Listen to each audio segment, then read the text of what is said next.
The doctor just told me I'll never have children because of an infection I got from cheating on my husband, and now I have to go home and explain to the man who's been trying to start a family with me for 3 years why his wife is suddenly infertile. I threw away our future for a month-long affair with someone who gave me chlamydia and disappeared, leaving me to face the consequences alone. I'm Victoria, 27, married to Paul, 29, for 4 years. We've been trying to conceive for 3 years, going through fertility treatments that have consumed our lives and savings. Paul has been nothing but supportive through every failed cycle, every negative test, every heartbreaking disappointment. What he doesn't know is that our infertility isn't unexplained.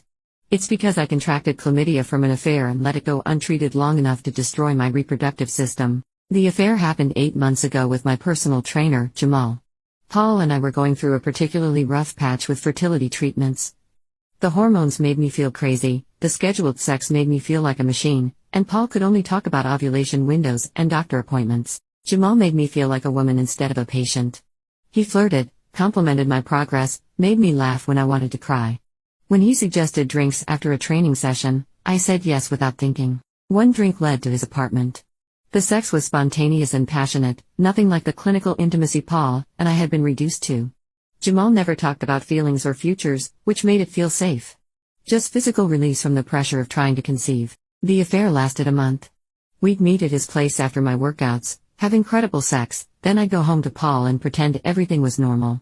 I told myself it was just what I needed to get through the fertility stress. Jamal ended things abruptly when he started dating another woman at the gym. He told me casually, like I was a friend instead of someone he'd been sleeping with. Said he was looking for something serious and thought she had potential. I was more hurt than I expected, but also relieved. The guilt was eating me alive, and ending the affair meant I could focus on my marriage again. Then the symptoms started. Unusual discharge, pelvic pain, fever. I ignored them for weeks, thinking they were side effects from fertility medications. By the time I finally saw a doctor, significant damage had been done. The chlamydia test came back positive. I was alone in the doctor's office when she delivered the news and immediately ordered testing for Paul. His came back negative because we hadn't been intimate during the weeks I was symptomatic. My guilt about the affair had ironically protected him from infection. When Paul asked how I could have chlamydia when he didn't, I panicked and lied. I claimed maybe it was from contaminated medical equipment during fertility procedures. The doctor looked skeptical but didn't contradict me. Paul desperately wanted an explanation that didn't involve infidelity. The antibiotics cleared the infection, but the damage was done. Months of additional testing revealed extensive scarring in my fallopian tubes. Multiple specialists confirmed the devastating truth. I would never conceive naturally, and even IVF was extremely unlikely to succeed. Paul was heartbroken but supportive. He held me while I cried about our lost future, promised he loved me regardless, suggested we explore adoption. His kindness made the guilt unbearable because I knew this was entirely my fault. But Paul isn't stupid. He started asking more questions about the chlamydia, researching medical instrument transmission, talking to doctor friends at the hospital where he works. Everything he learned made my story less believable. 3 weeks after my diagnosis, Paul confronted me with printouts about chlamydia transmission. He'd learned that medical instrument contamination was virtually impossible with modern sterilization procedures. He asked me directly if I'd been with someone else. I tried to maintain the lie, but Paul kept pressing. He said he'd rather know the truth than live with suspicion eating away at our marriage.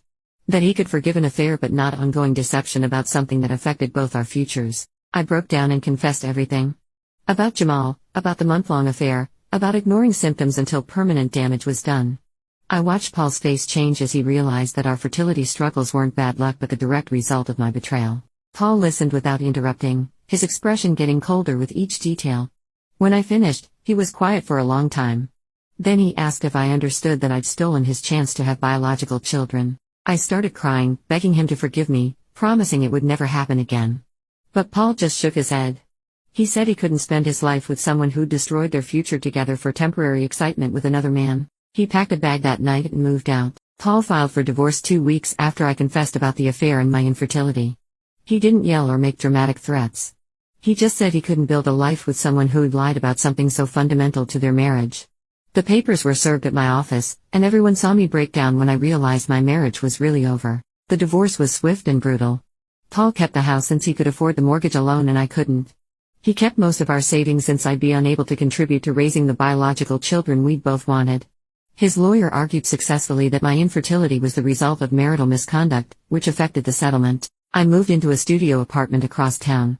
The place is tiny and depressing, but it's what I can afford on my salary alone. Some nights I lie awake thinking about the house Paul and I shared, the spare room we'd planned to turn into a nursery, the future I destroyed for a month with someone who never cared about me. Paul started dating someone 6 months after our divorce was finalized. Her name is Jessica, and she's a pediatric nurse at his hospital. They got engaged after 8 months together, and I heard through mutual friends that she's already pregnant with their first child. The news hit me like a physical blow. Paul is getting everything he ever wanted with someone who won't betray him. Jessica gets to give him the biological children I made impossible for us to have together. She gets the future I threw away for Jamal. I still see Jamal occasionally at different gyms around town. He's engaged to the woman he left me for, and they look blissfully happy together. Sometimes I wonder if he ever thinks about me, or if I was so forgettable that he's completely moved on. He has no idea that our month together destroyed my reproductive system and ended my marriage. Work has been difficult since the divorce. Everyone knows the basic story, and I can feel their judgment even when they're being polite. I'm the woman who cheated and got an STI that made her infertile. I'm the cautionary tale about what happens when you risk everything for someone who doesn't care about you. My family was devastated when they learned the truth. My mother couldn't understand how I could throw away a good marriage for someone I barely knew. My sister stopped talking to me entirely, saying she couldn't support someone who destroyed their own life so recklessly. The loneliness is crushing. I go home to an empty apartment every night, eat dinner alone, watch TV shows that remind me of happier times with Paul. I had a loving husband who wanted to build a family with me, and I traded that for a month with someone who gave me an infection and moved on like I never existed. I've tried dating, but it's hopeless. Men my age want children, and I can't give them that. When I explain my situation, they either think I'm lying or they lose interest immediately. Who wants to start a relationship with someone who can't have kids because of an STI from an affair? The medical bills from fertility treatments continue arriving months after the divorce. Insurance covered some of it, but we'd spent thousands out of pocket trying to solve a problem I'd created and hidden.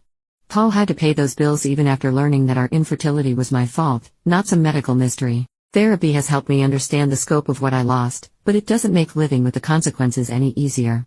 I destroyed my marriage, my fertility, and my future for someone who forgot about me the moment he found someone else. The cost-benefit analysis is staggering in how badly I miscalculated. Paul sent me a wedding invitation, which felt like salt in an open wound. I obviously didn't attend, but I saw photos on social media of him looking genuinely happy with Jessica.